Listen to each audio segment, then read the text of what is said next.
Mobile बिना मनवा ना लागै राजा, मोबाइल बिना मनवा ना लागै राजा।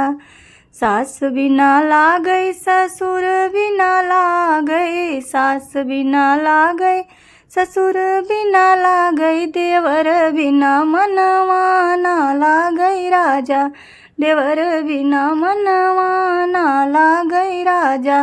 मोबाइल बिना मनवा ना लागै राजा।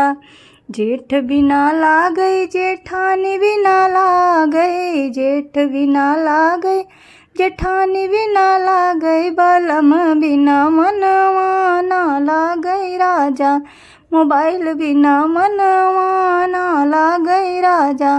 मोबाइल बिना मनवा ना लागै राजा।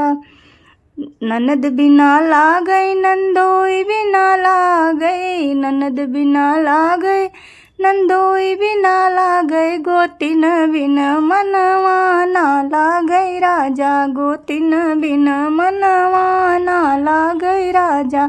मोबाइल बिना मनवा ना लागै राजा, मोबाइल बिना मनवा ना लागै राजा।